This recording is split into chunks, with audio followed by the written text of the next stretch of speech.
For decades, India had one humiliating problem it couldn't solve. 75% of its trade left the country to be handled somewhere else.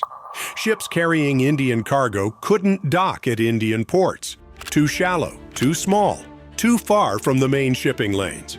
So they went to Colombo, to Singapore, to Dubai.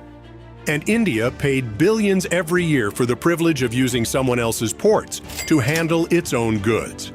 Now, India is fixing that, not with one port, but with three.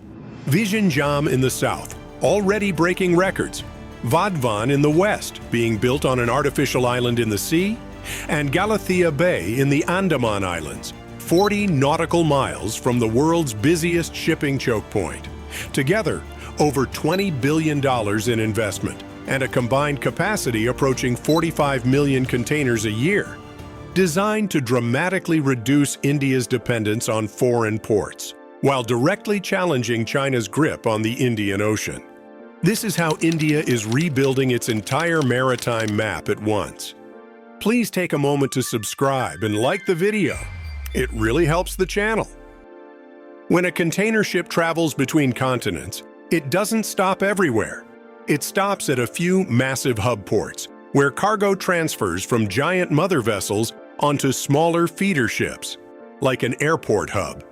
For decades, India had no hub capable of handling the largest ships. Its ports were too shallow.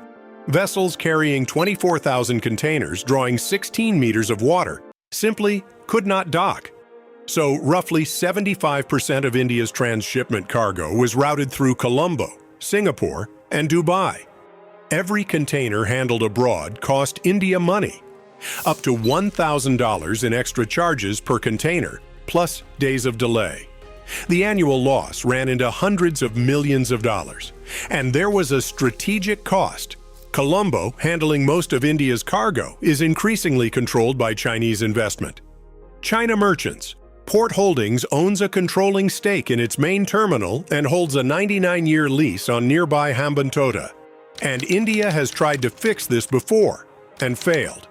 In 2011, it opened the Malacca terminal in Kochi, its first serious attempt to capture transshipment cargo.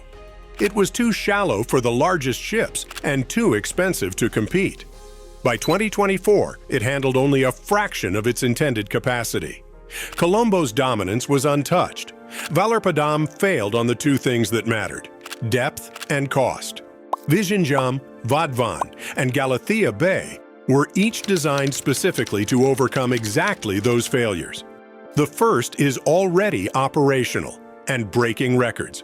Vizhinjam on Kerala's southern tip was inaugurated in May 2025. India's first deep-water transshipment port. It has one enormous natural advantage: 24 meters of depth just off the coast, deep enough for the largest ships without dredging. Just 10 nautical miles from the corridor carrying 30% of global maritime trade. The results have been extraordinary. Within 18 months, Vizhinjam handled 2 million containers. The fastest any Indian port has ever reached that milestone. In May 2026 alone, it processed over 130,000 containers, a new record. The world's largest ships, which had never docked on India's coastline, are now routing through Kerala. By December 2028, phased expansion will push capacity to 5.7 million containers. Global giant MSC has signed a $1.4 billion agreement for a major stake. But Vizhinjam isn't without problems. Its road and rail links to the mainland are still incomplete. So while it excels at transshipment, its ability to handle India's own import-export cargo remains limited until those connections are finished. Vizhinjam proved the concept. The question was whether India could do it again, bigger. The second is the largest and most ambitious. Vadhvan, 140 kilometers north of Mumbai, will be India's biggest container port. But unlike Vizhinjam, its deep water sits offshore. So the entire port, all 9 container terminals, each a full kilometer long, will be built on 1,448 hectares of artificial land reclaimed from the Arabian Sea. The scale is staggering. around 200 million cubic meters of material, nearly 3 times what the Suez Canal expansion required, will build the island. A breakwater over 10 kilometers long will protect it.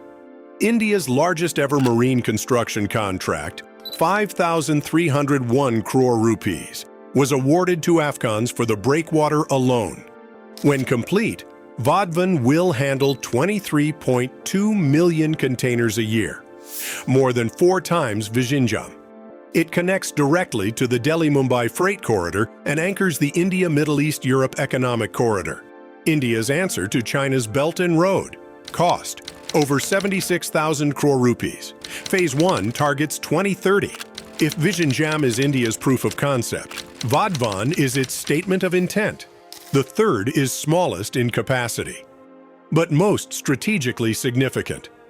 Galathea Bay sits on Great Nicobar Island, at the far southern edge of India's Andaman chain.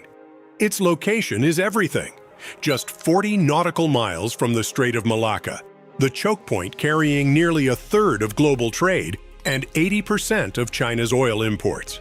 A hub here, equidistant from Colombo, Port Klang, and Singapore, would let India capture cargo along the world's busiest trade route. Designed for 16 million containers a year, built in 4 phases at around 44,000 crore rupees. But it's more than commercial.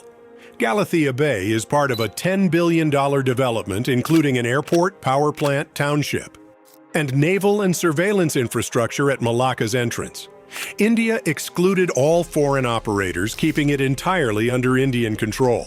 It's also the most controversial, clearing rainforest, threatening indigenous communities, destroying a biodiversity hotspot, a fight already in India's courts. But 3 world-class ports alone cannot solve everything. Ports are useless without ships. And India owns almost none of the vessels carrying its trade. For decades, Indian cargo moved on foreign ships, in foreign containers, through foreign ports. Even the steel boxes carrying Indian goods were mostly made in China. India is fixing that too. In 2025, it launched Bharat Container Shipping Line, its own national carrier, reducing dependence on foreign companies that can raise rates at will. And it committed 10,000 crore rupees to build domestic container manufacturing, ending the strange reality of a rising trade power relying on its main rival to produce the boxes its exports travel in. The ports are the visible strategy.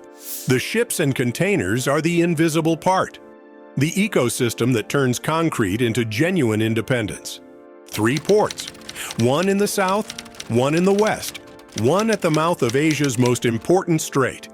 These aren't isolated projects. They are the first pillars of a national plan. India aims to expand total port capacity more than 6-fold by 2047, the centenary of its independence. For decades, India paid Colombo, Singapore, and Dubai to handle its own cargo, while China expanded its influence across key ports in the region.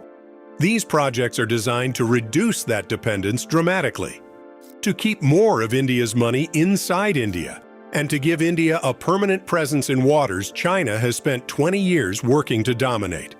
The ships that once sailed past India are beginning to stop. The money that once left is beginning to stay. And the map of the Indian Ocean is being redrawn, 1 mega port at a time.